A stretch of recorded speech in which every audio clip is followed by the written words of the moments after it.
What's up guys, Austin Dunn, I'm back again with another video. So a lot of these fitness channels or hobbyists in general are doing these type of videos where they discuss what they wish they would have known if they could go back in time and tell themselves like, hey, do this, do that. So they're doing things they wish they would have known before they started insert hobby here. So as you can see by the title, today I'm going to discuss 5 things I wish I would have known before I started calisthenics. All right, so 5 points, and like I said, these are some of the things that I will go back and tell myself if I could. So the first thing is that mobility and static flexibility are important when it comes to calisthenics, and if you don't work on those early on, then it's going to be hard to progress to some of those moves that you want to do. Now, for example, a lot of people go in and they start training handstand work, they start doing back lever work, L-sits, you know, different static movements like that. And the reason why they don't progress like the way they should is because they don't focus on a lot of mobility work. Mobility meaning the joint movement. So for example, this is having good shoulder mobility, and bending down and touching your toes, that's having good static flexibility. So both are as equally as important. And the way that you can start doing this right now is to start doing some dynamic stretching and mobility work before you start working out. Then afterwards, after you had your workout and your muscles are warmed up from the workout, that's when you should engage in static stretching. And like I said, working on this stuff will help you progress in calisthenics the way you want to, and you won't be limited by your range of motion to progress to the next skill. All right, so let's move on to the second point. All right, the second thing that I wish I would have known is that calisthenics, all in all, is really no different than weight training. A lot of people think that just because you're training with your body weight, you should go about different procedures and methods and this and that, and that's actually not the case. We're just using another resistance source to train our body. So instead of using weights, we're just using gravity in our body. So nothing changes except for the exercises.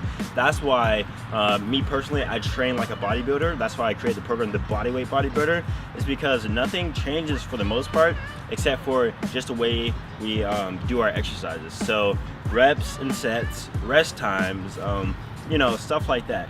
It's pretty much the same as weight training, all in all. All right, so the third point kind of relates to the second point that I just said, and that is that we should build our strength first, and then next we should worry about these tricks later. So I really don't quote unquote trick at all. Like 360 muscle ups, never learned different trick moves like that.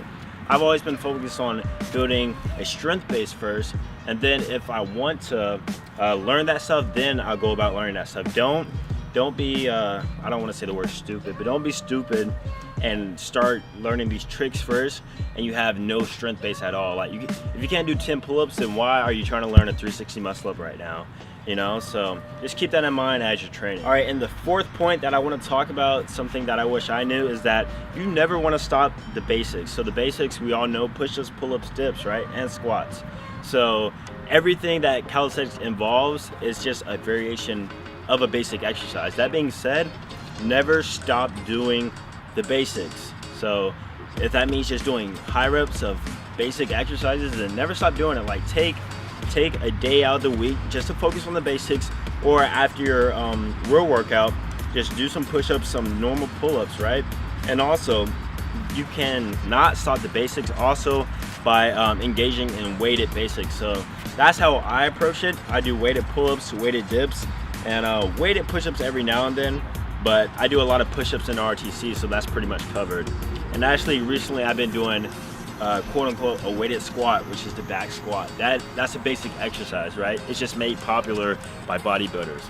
So as you go on about your training, never stop the basics, whether it be just doing high reps like I said, or doing it weighted. All right, this last point, I'm really not trying to sound too sappy, but just something I would have told myself is that nothing is like impossible. Like for real, nothing is impossible when it comes to achieving your goals, especially in the world of bodyweight training. So I used to look at muscle ups and say I'll never be able to do that. I used to look at handstands like I'll never be able to hold a handstand, because at the point in time I couldn't do it, and I was training to learn it, and it seemed like it would never come.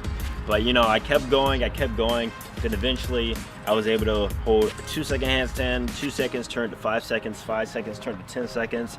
And then before you know it, you look back and you're like, that's crazy. I can't believe I progressed that far. So as you're seeing these cool moves on Instagram or YouTube or whatever, just realize that if you train hard enough, that can be you one day. So never lose hope, never give up, just keep training. And I promise you, eventually you will see the results that you want. So that are the 5 things that I wish I would have known before starting calisthenics. I hope this video offers some value to you. If it did, give a thumbs up. And also, of course, be sure to subscribe for future videos. And that's pretty much it. And I'll see you guys soon. Peace.